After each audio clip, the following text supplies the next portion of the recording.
Welcome back to the Marvel Movie Minute, a daily podcast in which we explore the films of the Marvel Cinematic Universe, 1 minute at a time. In this, our 5th season, we are looking at Joe Johnston's 2011 film Captain America, The First Avenger. I'm Andy Nelson from the Next Reel Film Podcast. And I'm Pete Wright. Welcome to the minute where I give up my cause celeb on this podcast and retire.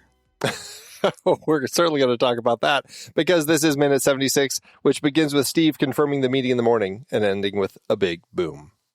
Joining us on the show today and all week, we have Jason Dittmer, professor of political geography at University College London and author of Captain America and the Nationalist superhero. Jason, hi. Welcome to the show and the world of Movies by Minutes podcasting. Thank you very much. It's a pleasure to be here. It is going to be a fun week. You've got a little bit of Captain America history with you. Do you want to real quick just kind of give us a sense of kind of, you have this book about Captain America. What's your kind of sense and your history with the character? I mean, maybe like a lot of people who have studied comics, I read them when I was in junior high. Captain America was kind of my favorite character. And when I was going through graduate school, the idea of kind of studying Captain America came back to me because I could remember these key storylines that had kind of, I think, really informed my sense of what being an American was. And so I thought, what an interesting thing to study is kind of thinking about Captain America comics as a kind of almost like a pedagogical tool of, what does it mean to be American? And so I thought it would be kind of a small project. It ended up taking about 10 years and culminated in the book. And, but it was lucky. And lest we say you expatriated. I did. It's awesome that you read all these Captain America comics and moved to London. Well, that's part of why the project took so long was because I started doing Canadian and British superheroes as well. So Captain America, I kind of treat as this, kind of character that is the first, not really the first, but the most successful one of a superhero that's kind of aligned with a country. And so I was interested in how that got done in other countries as well, right? Because Captain America is so American, obviously. So characters like Captain Britain and Captain Canuck and things like that. So it was a very fun project to do. And I thought it might be career suicide because this was all before the MCU started. People would be like, this is great, but, is it really relevant? And then, then the MCU started and became the biggest cultural phenomenon of all time. And I was like, suckers. Man, are you in the right place? Now you got to start telling people, well, Kevin Feige actually read my book, and that's really kicked things off. That's how it started. Yeah. I wish I didn't get in on any of that sweet script consultant money, but if you're out there, Kevin, I'm available. Dare to dream. Yeah, that's right. That's right. Well, we are coming in, back in the scene. Peggy has shown up and she's talking to Steve and Bucky in the Whip and Fiddle pub. Or is she? Is she talking to them both? And of course, the red dress, this beautiful red dress that Hayley Atwell is wearing, which of course was designed for Melanie Laurent from Inglourious Bastards, but didn't get used in the film. So here she is wearing it. How does this scene play for the two of you? Sigh. Okay, Jason, got to catch you up. Yeah, Pete, why don't you talk about your treatise so Jason knows? I've had a real, we got to get this out on the table because this, I think, is where I have to officially hang up the mantle. I, for the longest time, have been holding a candle that possibly Hayley Atwell's character doesn't love Steve, isn't crushing on Steve because, she's crushing on him, but for science. Like, I like him for science. I want him to come back from battle for science. I really want to take him in and make sure he's okay for science. And after this minute, even I cannot hold on to that banner anymore. I can't carry it. She is full on crushing on Steve. And it is much to the disappointment of Bucky, who not only appears not to be in the trio with them, but appears to have been shot so dramatically at a different time than this conversation happened, almost as a metaphor to punish me for what I have believed for so long. So you know what? It's over. They're definitely in a romantic endeavor now. Screw the superhero politics. This is all about love. Well, I think to me, it's interesting that that's kind of your, where your mind goes on it. I can totally see. I mean, there is I think the confusion around, not your confusion, but the general confusion around their relationship maybe comes down to kind of questions about femininity and masculinity and authority, because clearly her kind of whole character is this anachronism, right? That a woman would be in charge. I mean, a lot of the early part of the movie kind of deals with that in terms of the recruits not respecting her and so on. And, and so here you have a woman who outranks a man, but the man is clearly, more than most men. And, under what circumstances during wartime could that kind of relationship really emerge? That you have this woman who has to be tough, has to be strong. I think we'll talk about that in future episodes. Has to remain an authority, against all odds among all these men. And at the same time, how then could she be vulnerable to Steve Rogers?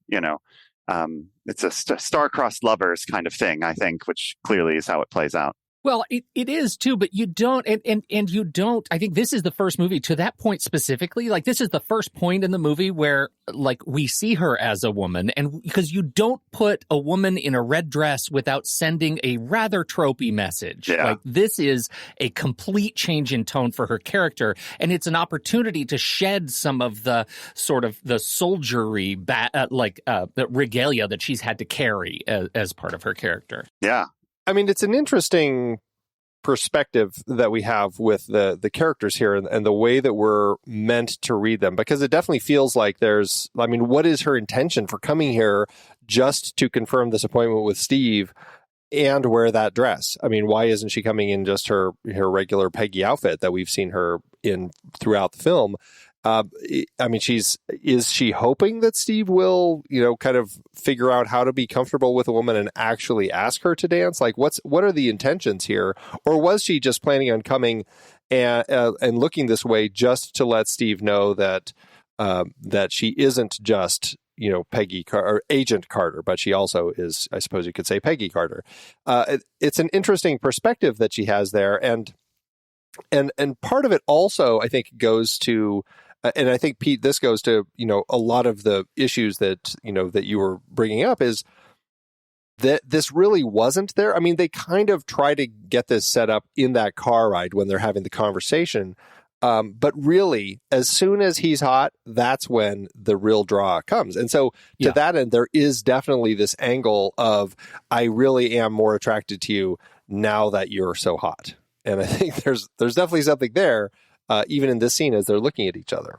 Right. I mean, this is straight out, like, this is so, it's impossibly tropey. It is impossibly tropey, right? Were you looking at me, Neo, or were you looking at the woman in the red dress, the Matrix? Like, this is the femme fatale. This is okay, we have a soldier, we have a character we've only known as this kind of person, and also this is a sexual person. And that's what the red dress is symbolizing here. And you, both audience and protagonist character, Steve, need to now see her that way. And it's a utility player right here, the red dress. Yeah, I mean, you have to ask, why does she even have that dress at all? Like in the field, right? You pack that for the war. I mean, the whole thing feels rather, surprised. She's probably got a Foot Locker somewhere, and somehow that's taking up like a quarter of the space, along with the heels and everything. I mean, it does seem a bit unlikely, but I guess in a movie with super soldier serum and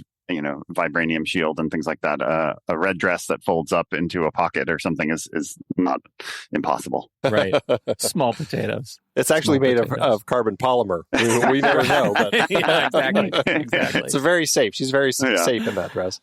Well, and to your point also, Andy, like they bring her in and then she has this little conversation, which we should talk about specifically, and then she leaves. Like she walks away. Like she's not here to show off for anybody else but Steve. That's my read on it. Like we're finally here and I'm done podcasting.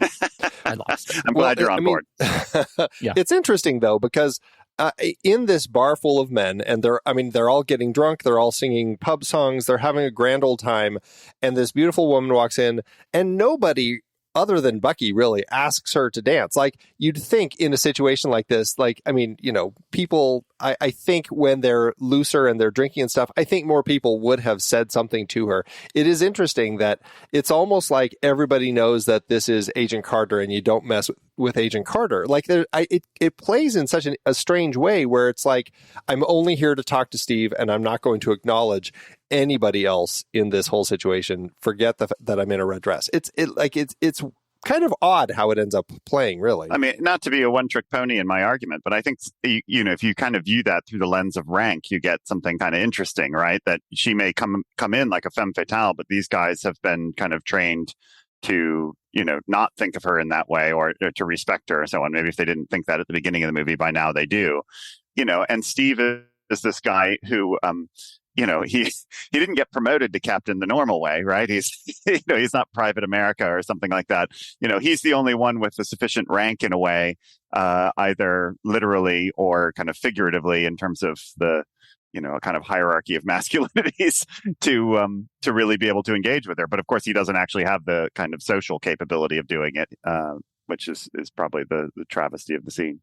Or the tragedy, excuse me. Yeah, and I think that's the big thing, because I feel like this is a sense of us returning to the puny Steve, the one who doesn't know how to, kind of have a conversation with a woman yet. The one who was in the car, who acknowledged, like, I just don't really know what to say.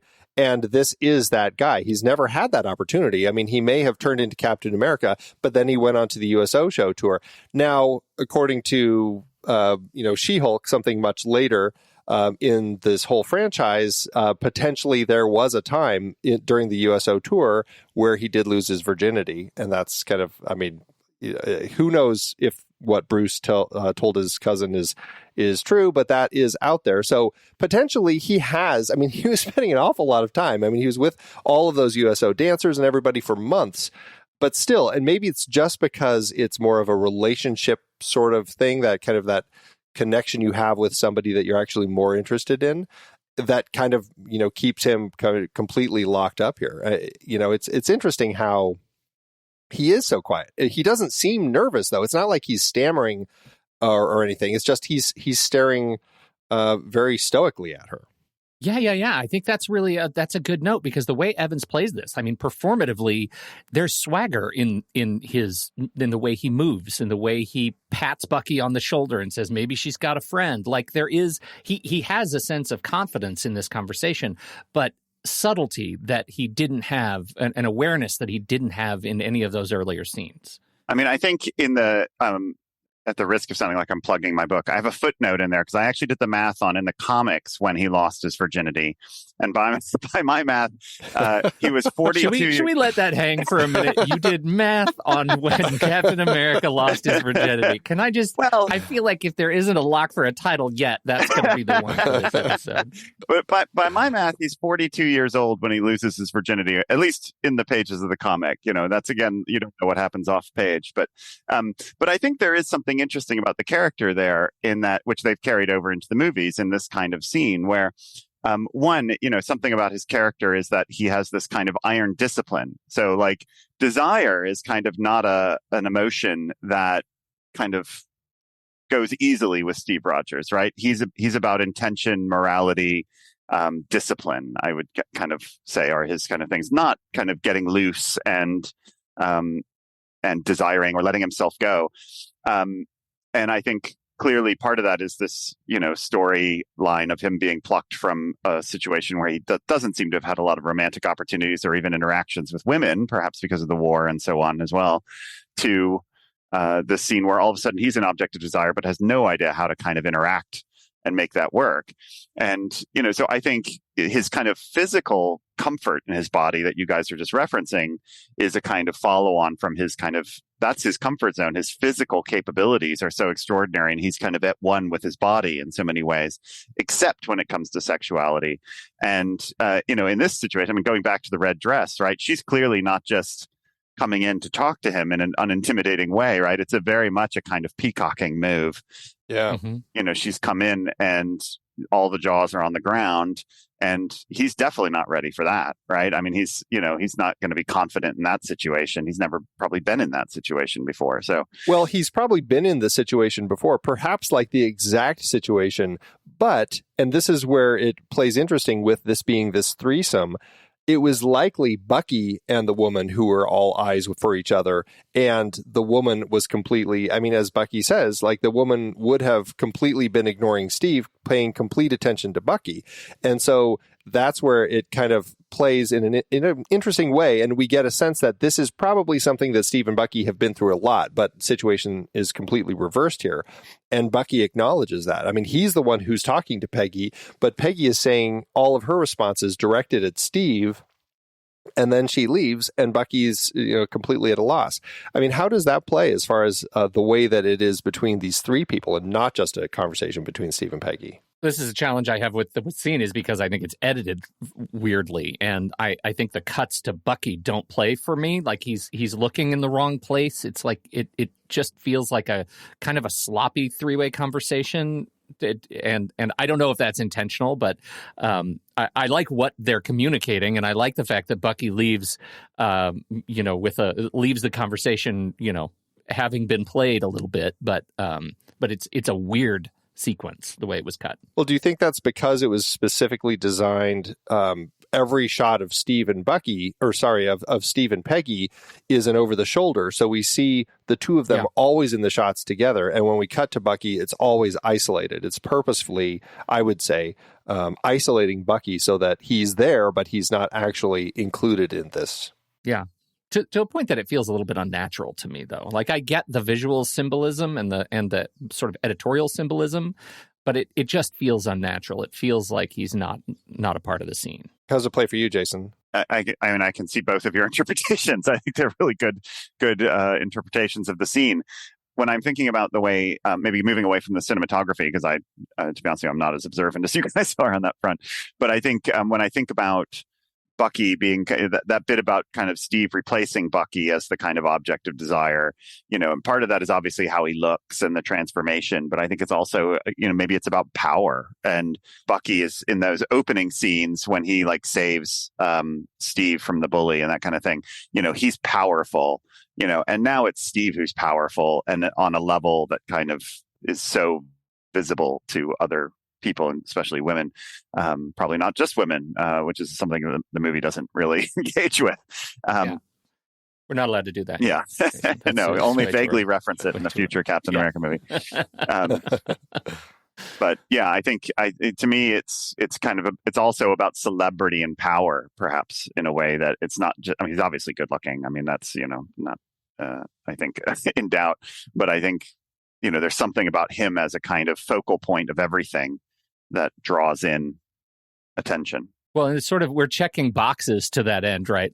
And this is all still pretty new to Bucky, right? He's just been rescued pretty recently, and he's just discovered that his buddy has changed pretty dramatically. And so we're checking the boxes. Okay, he's a captain, maybe a fake captain, but he's a captain. He's also incredibly handsome. And now this is another box. He's also a sexual target and a hero of men. And so it's hard. And, famous. His picture is on the wall right behind them as they're having this conversation. It is awesome. A totally different Steve that Bucky is dealing with now. And so it's interesting, the way that it all plays. And after Peggy leaves and they've confirmed this appointment for the morning, this reaction from Bucky about being invisible, I think that there's something to that. But it's also interesting because I think there's a perspective there. And I know Steve and Bucky are always throwing digs at each other and stuff like that. But there is this sense that, what is it really saying about the friendship between Bucky and Steve and kind of how Bucky viewed Steve all of these years when he was just this little guy? He was the guy that he could kind of count on to come as the second date if there were two women or something like that. But it seems like there's this sense of Bucky I don't know. I guess it's interesting, how he perhaps maybe viewed their friendship all of those years before the change. Well, I think the nuance of Sebastian Stan's performance is exactly that. As Steve and Chris Evans, plays this with swagger, I get the feeling that Stan is really playing this authentically. Not oh, I'm just casually accepting that my friend has changed, but oh my God, I've lost something in myself, and I don't know how to rationalize that. I mean, it's interesting. They, in a way, there's a whole other kind of interesting storyline that is kind of prominent through its absence, which is that their friendship carries on completely unimpeded despite these radical changes. I mean, you have Sebastian Stan kind of, or Bucky kind of accommodating, but he's kind of doing it in a jocular fashion. They go out together afterwards, the two of them. It's never like an issue, even though in a lot of friendships, those kind of power dynamics are, you upend them at your own peril, right? And the friendship fragments when one friend gets rich or something, and the other one remains poor. Those kinds of things can ruin friendships. But this is like the most radical asymmetry you could get, and yet it's still, they carry on. I mean, I suppose it's a testament to their friendship, but it also perhaps seems a little unrealistic. Well, and that's an interesting point, because that as things shift in the stories in future films, like their friendship is really going to be tested. And it is interesting how much the core of their friendship must have, like the strength of it must have been incredible for them to really work through everything that they had to in all the following stories and everything that changes. So that, I mean, it's interesting. And I suppose that, I guess we just really need to buy into the fact that whatever that core friendship was, that was the two of them, and Bucky being the guy who would save Steve from bullies, and Steve being the guy who would be the extra man coming on dates and stuff like that, that core friendship of theirs could last anything. I mean, it's interesting the way that it plays. All right. Any last thoughts on the scene here while we're in our pub? I think we need to talk about the blue goo pee.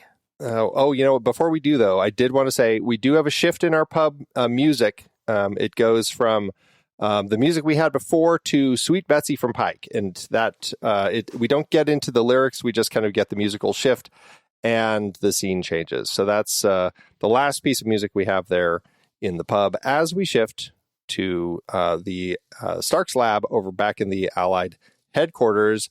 And it's time to do some testing of a pellet. So Steve had stolen this cartridge when he was at the factory. And here we are with Howard Stark pulling a glowing pellet out to do some studies on it. Thoughts on this scene? I'm worried about it because I never interpreted the blue stuff as a pellet, as pelletized. I feel like we could do an entire hour of this, of how they're interpreting that. So this cartridge is full of little pellets, of little peas like this? When he picks one up, I mean, it's hard to tell, and we didn't really talk about the specific look of it back in the factory, but it kind of looks like something that's full of little glowing paintballs is kind of what it looked like. So I don't know, it had that sense back then that's kind of what it was, or how it was. It just, we'd never seen it put together this way, I suppose. Yeah. Jason, what do you think of the way that the Tesseract energy is being used here? I mean, I think one delves too deeply into the science of these things at your own peril. You do know what show you're on, right? Oh, okay, I'm sorry. I thought this was the Marvel half hour. I'm sorry.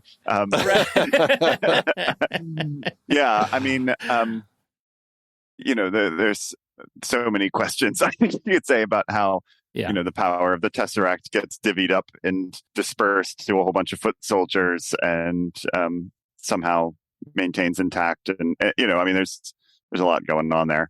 Well, I just feel like it's in so many other places where its power is exerted in a sequence. It is exerted through and determined through like a beam or an energy wave or something that just sort of absorbs and distributes power and bodies.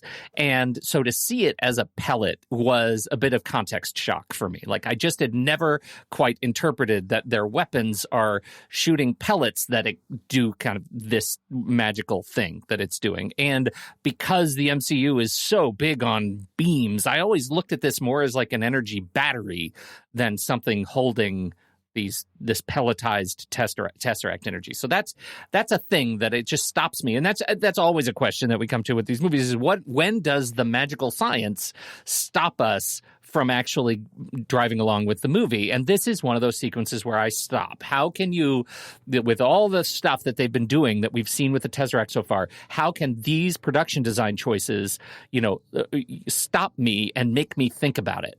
And this makes me think about it. Well, it's a good question, because when you see a pellet, when you see a physical piece of something, and you had seen previously the glowing blue cube, it kind of makes you think, oh, okay, so they're pulling these pellets out of the cube, and it's finite, so eventually the cube will all be used up in all of these pellets, but they're making them small enough so that they can shoot them or whatever it is they're doing. Yeah. And it's not designed that way, and that's where it gets a little funky, because it's like whatever this glowing box of energy is, suddenly we're able to, turn it into something physical that's holding it. And perhaps all it is, and again, yeah, we're getting way too deep in kind of this, Zola science that he's doing here. But I guess the way I read it is he has designed a pellet that is holding a very small piece of that energy. And then the guns that he's designing are basically creating a focused path for that energy to travel when it's shot, that is like turning into the beam that is, disintegrating people or blowing buildings up. Right. If I could do a super dork deep dive on this, in the comics, and try and redeem myself from my earlier comment about. Sorry, I didn't mean to seem like a normie. But in the comics, the Tesseract is called the Cosmic Cube, and it's a kind of device that can remake reality according to whoever's holding it. So it's really a vastly different kind of MacGuffin than what we have here. And I think in the Marvel Cinematic Universe, you do see a kind of broad obsession with energy, right? That energy is a kind of, whether it's the, Tony Stark's heart stuff or, everything is in a way about being able to, and this is, I think, the case of the Tesseract, that the idea is that it's a portal to some sort of other dimension that is full of energy. And so, how do you take something like that, that's so powerful, so entirely world-changing, and put it into a World War II context where you can have a World War II movie around it, right? You have to kind of turn it into something that's a bit more, mid-20th century, or else the whole war is over in 2 minutes when, the Red Skull decides he's now king of the world and he's just going to make the whole world, a monarchy or whatever. So, I think you're right that in a way there's a retrofitting of a kind of energy device to, and we might think of it as a kind of proto-nuclear power kind of a thing. Like if you could imagine nuclear bullets, right? Or nuclear, blasters or whatever. That it's really about having some sort of delivery device for this infinite energy. Yeah, I think that's a really good point, and I think this gets to the challenges that that they had just designing this universe, and in this case, to give Stark something to hold and blow up, right? And it has to be small enough that it's not that we don't question the credulity of the size of the explosion, but big enough to demonstrate its power and sort of technological authority and wow factor. And I think in that regard it works. It's just picking up Tesseract energy with tweezers. that's a part. That's all. I'll stop perseverating on it. Should be barbecue tongs or something at least. It should more. Definitely be tongs. And he needs to be wearing mitts of some sort. Yeah. Well, to that end, I was doing some digging on this whole idea of mechanical arms that scientists use to handle dangerous objects. I was trying to kind of do some digging into that and kind of the robotic arms that they would use. What's interesting, and this film is going to do that, we're going to be talking about this a couple times, right in this kind of section of the film.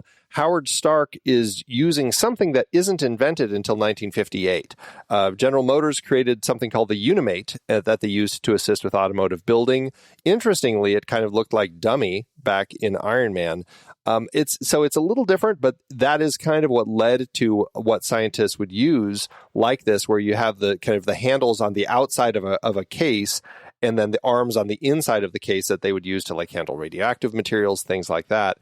And so, we talked about how they were trying to amp up the science and, make it a little 10% more than what had been around at the time. I suppose if you're jumping to 1958, I suppose you could say that's, 10% more, Howard's using something like this. And so to that end, it's kind of, I like that we're seeing him using something like this. And I think that's kind of a cool thing that we have. So, at least there's that.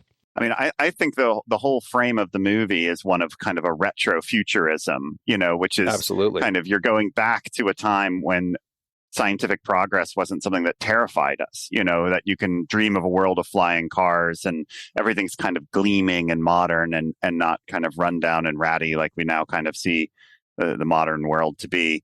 You're not alienated by technology. You're, surmounting life itself through technology. And you could think of that as Steve's super soldier serum, which, several decades later we would call steroids.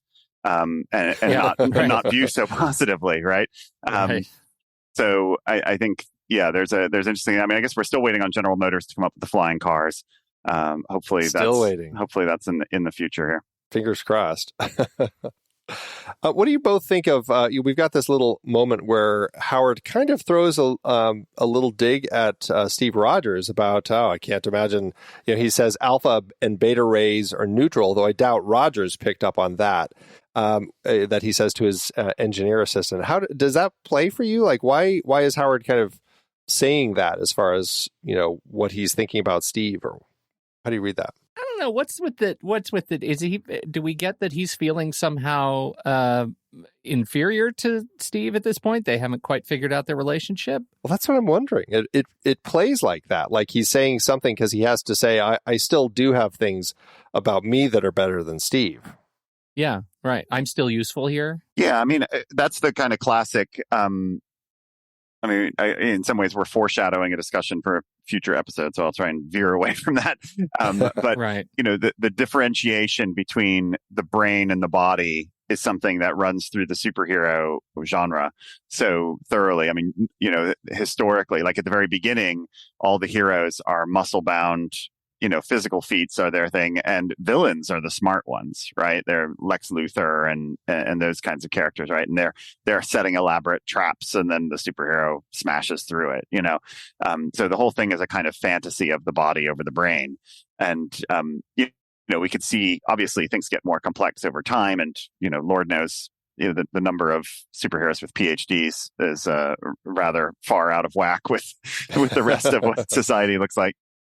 But, so it gets more complex. But I think that tension between the sex symbol, the body, the attractiveness, and then the guy who's actually toiling away, doing all this work that's saving the war, is perhaps a natural one. That's interesting. And it'll be interesting to kind of discuss this further when we have more interaction between Howard and Steve to see, how is that playing? Like, is there more of a feel of a threat between the two of them? So I look forward to kind of continuing this conversation. Interestingly, in the script, he also calls out when he's talking about what rays are neutral, he brings up gamma rays are also neutral. And I thought that was an interesting thing to have had there that they obviously cut. But again, they love throwing gamma rays into stuff and always trying to find those connections to the Hulk side of the stories. Yeah. All right, so then he touches this wire to the pellet and everything blows up. This goes back to just the fact that, how are they using this thing? Why is it that he touches the wire to the pellet and it blows it up? Why is it not even picking it up with the mechanical arms that causes it to blow up? Like, what does it take to, like, what is this special about this wire that causes the explosion? I know I'm, again, asking questions that none of us have answers to when it comes to the science held by Tesseract weaponry, but I always question this. I wonder if it's just like it's supposed to be, some sort of circuit was completed. We can rationalize what that looks like, and so it must, like, it's just an easy, an easy way to keep us into the impending accident and doom. Like, it's just a thing that, to my earlier point, we maybe don't have to stop and think about and rationalize. How did that work? We just know that something was completed, and this is why you turn off the power before you work on your electricity. I mean, I know I'm taking that lesson away from this. Don't touch a wire to any, alien technology. I feel safer for having seen the movie. Yes. It's teaching exactly lessons. What this is. Teaching lessons. That's right. Mm-hmm. That's right. Kevin Millington plays Stark's engineer here. He's the one by his side helping him out. I'm going to do the IMDb game for him. Oh my I'm just gonna tell you what they are. I know you are not somebody who studies Kevin Millington and his work, so I figured I'll just tell you the 4 films. You say that accusationally. Are you someone who follows Kevin Wilmington? I have to tell you, he's my cousin. Curses. That would be a trip if it was. I assume that's why you booked me. That's right. Yes. By the way, can you let Kevin know? We'd love to chat with you. I've been piggybacking on his career my whole life. Kevin Millington is a British actor, and the 4 films that IMDb says he's known for, of the 5 films he's been in, are Captain America: The First Avenger, Goodbye Christopher Robin, in which he plays an American chap, Stan and Ollie, in which he plays a clapper loader, and Hyde Park on the Hudson, where he is hungry driver number 4. Did you, for just a second, did you think I'm really going to play this with these guys and see what they think? No, because that's diabolical. It's called the IMDb game, but it doesn't mean I'm going to make you play it. Sometimes it's just me telling you. I can do the Hungry Drivers 1 through 3, but to be honest with you, I would have been stumped on the last one. That's right. The only other film he's been in was actually The Current War, and but that's the film that kind of disappeared because of all the Harvey Weinstein craziness. So. But that's him. He's he pops in the background in some other scenes later, but. That is our engineer here in the scene. And that's everything I have for this minute. Do either of you have any other notes, or should we wrap up shop today and come back tomorrow to talk more about post-explosion? Let's do it. All right. Jason, do you have people following you on the web? Like, where should people learn more about you? Do you want them to just head to the Amazon bookstore and buy your book? What's the best place for people to learn more about you? Well, that's obviously the ideal scenario is people buying 5 to 10 copies a piece of Captain America and the National Superhero. But probably more reasonably for free, go onto Twitter and find me at RealJDittmer. And if you want to see my cat pictures and things of that sort, that would be the place to be. Fantastic. Well, we'll put that in the show notes so everyone can check it out. Thanks so much for joining us. We'll be back tomorrow to talk about Minute 77. So, Pete, thanks as always. I just hope, Andy, that we can dig deeply into more virginity math tomorrow. Until next time, true believers.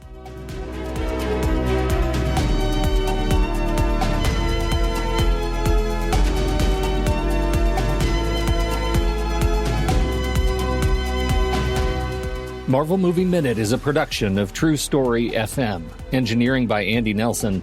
This season's music is Spread the News by Anthony Vega, and this season's show art is by Winston Yabo.